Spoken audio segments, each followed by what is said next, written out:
You are listening to Ideas and Leaders podcast. I'm Elena Paweta, Executive Communication Coach and TEDx organizer. With each episode, I'll share with you communication tips and ideas from top business leaders to help you excel in your career.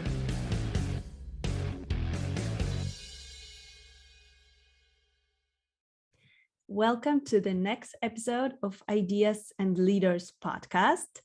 Today, I have a great guest on the show. This is Tracy Litt. She is a leadership expert, mindset coach, and spiritual advisor. And she is also an author of an Amazon bestseller, Worthy Human. And I'm so excited to speak about her book and about what she does today. Hi, Tracy. It is great to have you on the show. Hi, thank you for having me. So Tracy, you wrote a book called Worthy Human. You are the problem and the solution. Can you tell us a little bit more about the book? How did you come up with this? And what does it mean that we are the problem and the solution at the same time? Yes. So, the biggest opportunity of our lives is to recognize, believe, and embrace the truth that our wholeness and our worth and our enoughness is inherent. It is part of our birthright. So the mission behind the book was to really, really start to chip away at eradicating this I'm not enough thing that every single one of us is plagued with somewhere on the spectrum, and ensure that you woke up today, great, you're enough. You're worthy, right? Everything about how we were raised and how we were brought up and things that happened to us influenced us to think anything but that. I'm not smart enough. I'm not tall enough. I'm not pretty enough. I'm not experienced enough. All of these different things happen for every leader. And when we really allow ourselves to recognize the truth of our worth, inherent worth, then all of a sudden we're able to lead, we're able to rise, we're able to show up, because we are no longer negotiating our worth, making things about us, or taking things personally. And when you've hit that, you can do anything. And then you are the problem, and the solution is because it's the truth. The only thing that's ever getting in your way from getting to the next level of your impact and success is you. And when you couple that your worth is inherent with being willing to say, yeah, I am the problem, you've now hit an exponential in your freedom and your power. So that's really the quick and dirty.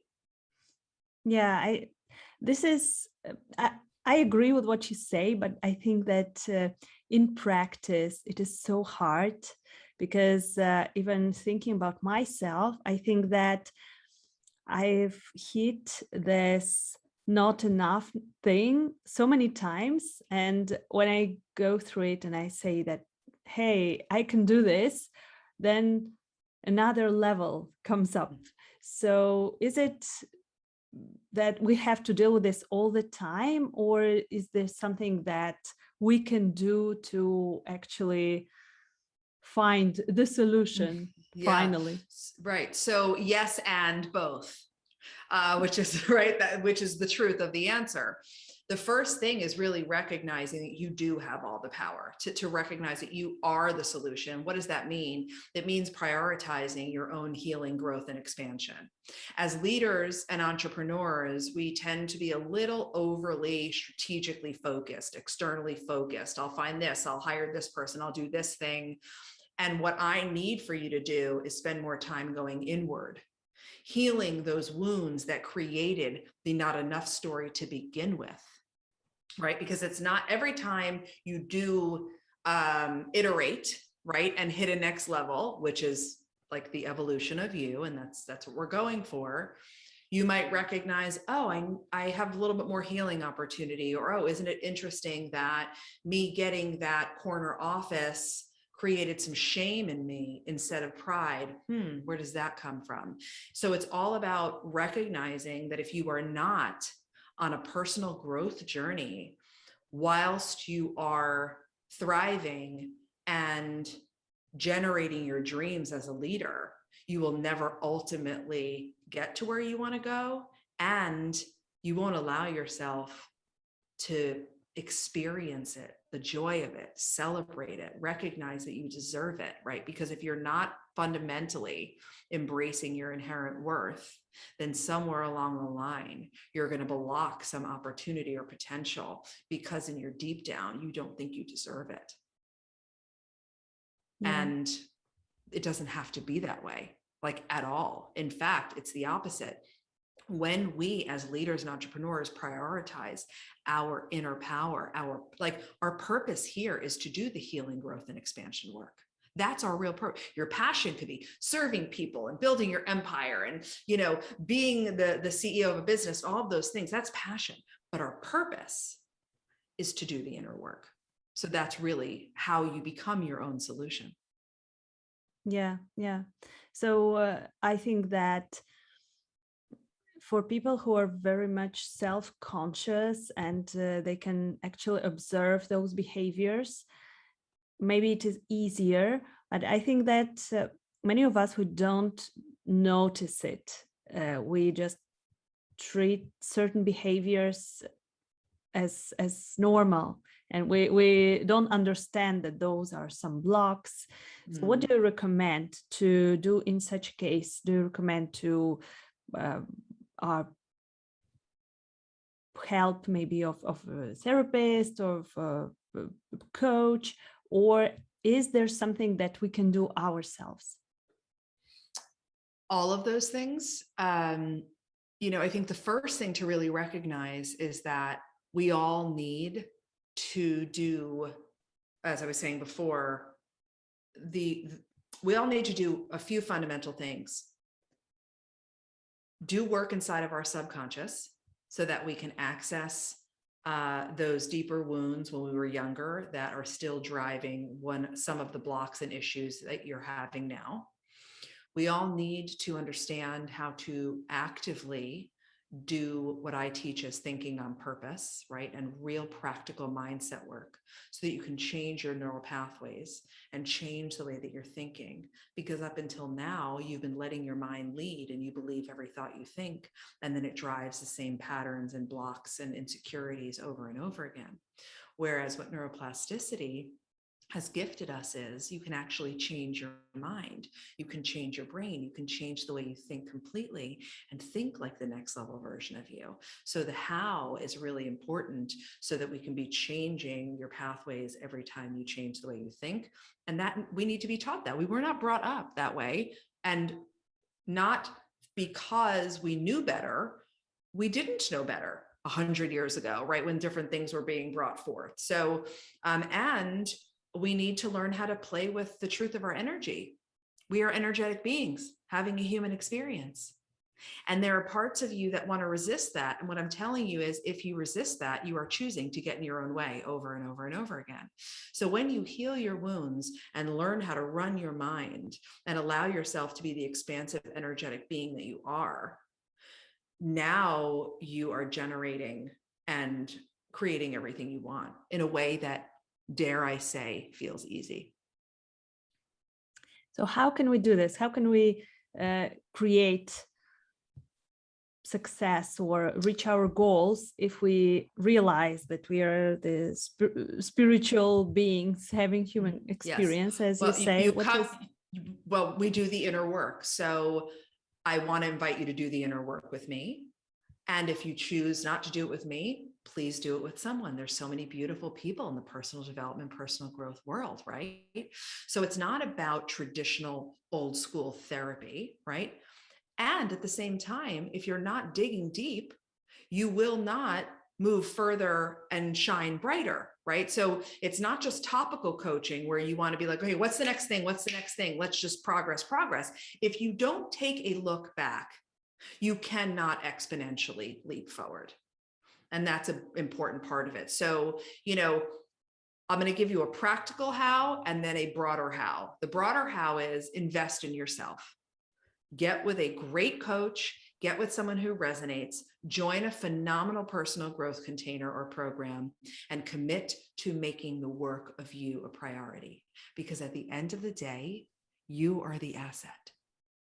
You are the asset. We were just never taught to see it this way. It's a new paradigm of what we prioritize and where we invest our time, our energy, and our dollars, right? So if you are investing, wouldn't you then agree, whoa, the best thing to invest in is the common denominator of everything I'm creating, which is me.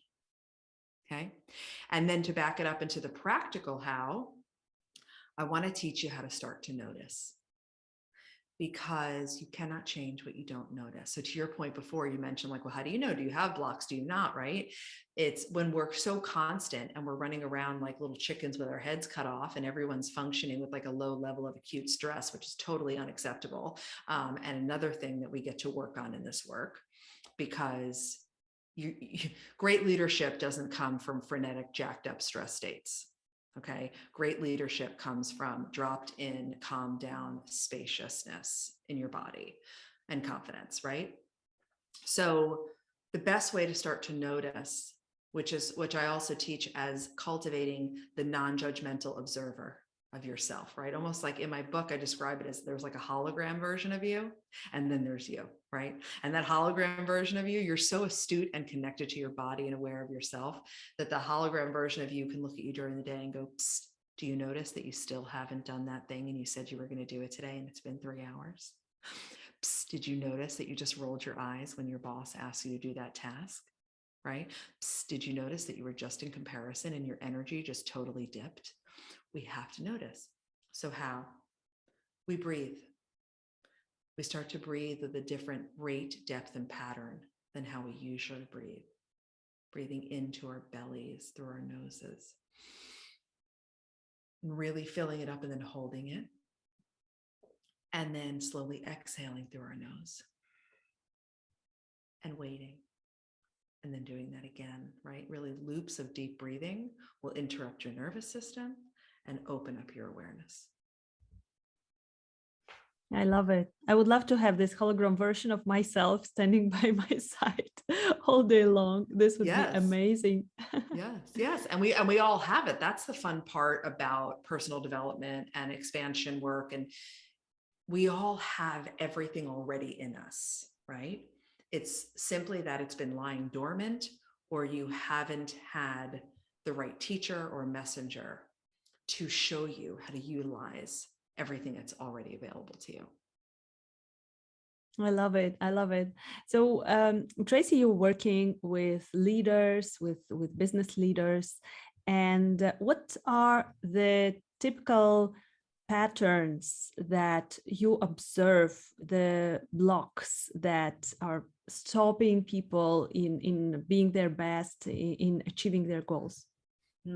I would say a couple of the top blocks is a disconnection between where you say you want to be and the self-image and self-identity that you currently hold for yourself, right? We can never outperform what we believe we're capable of.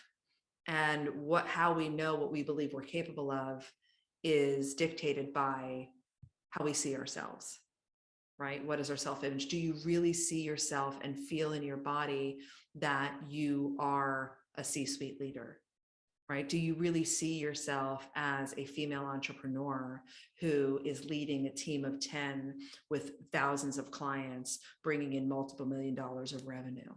Or does that feel like, whoa, stop talking, my body's freaking out? Absolutely not, right? And as we up level, we work on shifting that identity and upgrading that self-image over and over again. So I would say that's one big thing, right? So where the desire and the self-image is not congruent. I also see a lot of pressure and stress. That's why I talk about it a lot, right? A lot of like constantness and this feeling of I got to do, and then I'll be enough. And really, we don't even recognize for I would say most female leaders and entrepreneurs that are high achieving, which is most of us, we don't really drill it down and realize, oh, I'm struggling with a not enough issue, right? Why is it that I keep hiring team, but then not delegating the tasks to them? Because I feel like I can't trust anybody to not do it the way that I want to do it, because if it doesn't get done the way that I want to do it, then it's going to be a mistake. And if it's a mistake, then what does that mean about me? And then you kind of go down the rabbit hole of hell, right? So those are some of the most common things. And the answer to all of them is do the inner work. Yeah, I can so much relate to this, to those barriers that you mentioned. And I think that this difference between what we want to show to the world and what we think about ourselves is, I think that for many of us, this difference is huge. I remember that myself, I was working with a coach a couple of years ago, and I realized that I absolutely don't feel this person that I'm showing out there, that is out there in social media, that is so professional. And I'm still kind of have this little girl inside me. And I was like, no, this is not congruent at all. I need to change this. And I must say that I am working on this, and I'm doing this in a work all the time, but still there is, I would say that there is some incongruency, and I think that it might cause different things in my business. Yes. that maybe I'm not even aware of some of those things, right, that they're happening. Yes. So what do you recommend for, in order to change this, how to make our image, what we share on our social media, and who we are, what we feel inside of us, right, all of our past experience, how to make it one person? Yeah.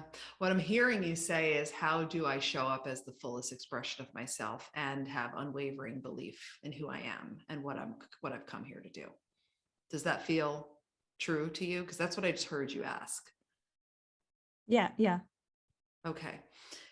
So I'm going to be a broken record. You have to do the inner work. There's no world. I would be doing a disservice to say, okay, you do this 3-step formula and it's done, because that's a lie, right? I would be insulting you to say that. It's recognizing, again, that if you are not working on yourself whilst doing the strategic, tactical efforts, then you will always be incongruent, right? So the first thing we do, like what's the real first step, is we take a look and we almost audit that misalignment, right? So if here you are, and I'm showing with my hand, like to the right side, like you desire that you want to have an empire, right? Where's your current belief system? Because that's the place we start. Ultimately, we have to reprogram your belief system to be like this, in a line, completely congruent, so that it can support what it is that you say you want and who you're becoming. Because your current belief system is generating exactly what you are experiencing right now, today, in your current reality. But what we're working towards is something more, something next level, something juicier, something, right, that you've been desiring. So the first thing we do is we take a look at, okay, so if I say I want this huge empire, what do I currently believe right now that's not in alignment to that? When I say to myself, I have a flourishing empire that is making massive impact in the world, and then you just get quiet for a second, wait like 10 to 17 seconds, and then you will start to hear the resistance. And your mind might say, not really, that's not possible for you. Your mind might say, you don't have enough experience. Like, who do you think you are? Great, we need that. Those are data points. Don't judge it, right? Going back to the hologram, non-judgmental observer, don't judge it. Just be like, yes, what else? Why else do I not think this is possible? And then we start to really uncover the incongruence in your worldviews and in your belief system and how you see yourself. And that's the starting point. Yeah, I love this exercise. We'll be doing this for sure after we record our episode. Yes. And what about the overachievers? Because I can relate to this myself. And I think that a lot of people who are listening to us, we have a lot of overachievers who want to achieve a lot. And they think that the more they do, the better. But in fact, we are in the end, we don't have time, not only for our personal life, which is a shame, but we don't have time for this inner work. We don't have time for self-leadership. So we are so busy with our teams, with our tasks, that we forget about ourselves. So what do you recommend to do to stop this vicious circle? Well, first, I'm literally laughing as you're talking, because the I don't have time to work on myself is garbage. What that really is your subconscious is fighting so hard to keep you safe so that you don't have to look at the things that are painful, that are living underneath your overachievement, in the hopes that you will just keep overachieving and looking to leap to the next thing and the next and the next. And then one day you'll die, because that's the only truth there is. And you have never slowed down and healed your wounds and recognized the truth of your wholeness. It's a problem in our capitalistic world, right? And we all have the opportunity right now in this really interesting like consciousness revolution that's upon us, given everything that's gone on, you know, in our universe and our world, to really take a good hard look at what's going on. Because at the core, overachievement is compensating. Right? Now, I want to be really clear, not achievement. I love achievement. I'm growing a massive empire, right? I did my TEDx. I wrote my best-selling book. I have 3 flourishing teenage daughters. I have a beautiful marriage. Like it's not about achievement is not the issue. It's overachievement at the expense of holistic success. That's the issue. So let me say 2 things about that, because this is like, oh yes. The first thing is when we overachieve, we are basically overcompensating, and we are trying to achieve our way into our enoughness. We are trying to overachieve our way into being seen, heard, validated, right? And in our ability to go, okay, I'm enough now. Okay, what about now? What about now? I put another website out and I got another position and I did another thing and I donated another thing and I volunteered in the second classroom. What about now? What about now? That's an indication that we have work to do. No biggie. We all do. There's nothing wrong with you. Okay. The second thing is success is not real success if it's not holistic. So what do I mean by that? Like success is not just title, hierarchy, and wealth. Success, holistic success is, do I wake up and feel nice in my body? Do I feel good? Am I having fun and enjoyment in my life? Am I having sex in my relationship? Am I present with my children? How many hours of the day do I spend like feeling good and spacious and happy and flowy and joyful? How's the satisfaction of my team doing? Do I know the name of their kids? Right? Holistic success, the whole of who you are. Because isn't the reason that you're overachieving and striving and going is so that you can like enjoy your life? But then the really, really ass backwards thing about it all is that you're missing out on your life the entire time. It makes no sense to me. Yeah, it is so important to understand success as a holistic success, not just as a financial success or business success, because when we are focusing only on our financial and business goals, then we forget about everything else. And it is so easy to fall into this trap now in our current world. I agree with you. And that's why having conversations like this are so helpful, right? And taking a look and asking yourself, okay, wait a second, that thing Tracy said just really shook me up. What is one little thing I can do? What is one little thing I can do to create a little bit more holistic success for myself, right? And maybe that one move is actually shutting your phone down at 6 p.m. Monday through Friday and not picking it back up till 7 a.m., let's say, right? On the following day, and giving yourself like, oh, that one time. And maybe that feels like I'm ripping your arm off. Okay. So start it 2 days a week, ease in, right? But in order to create new results And when I say results, I mean also feel differently and show up differently, not just like tangible measured results. We have to make a new choice. And every time we make a new choice, it begets a new result. Like, definitely. So try something on that helps you bring a little bit more holistic success into your life. Amazing, amazing. And I totally agree with this. From my side, I can say that every time I invested time in myself, for example, I committed to meditating every day or to doing workouts several days a week, I must say that my business results also were better because I showed up differently. I had so much more energy. I was thinking much more clearly. And every time when I'm feeling stuck, I come back to those, regular practices. So I so much agree with you that we need to invest in ourselves, invest time in ourselves in order to be more effective, more productive. Absolutely. Yes. And as soon as you started talking and when we watched the video version of this, but for those of us that are listening only, I put my arms up in the air, right? Like, thank you. Because what you said was, when I started doing the work on myself, my business results improved. Because you're the asset, you're the common denominator. You don't need more strategy to get better at strategy. You need to do the inner work on yourself to execute the strategy that you're currently avoiding, right?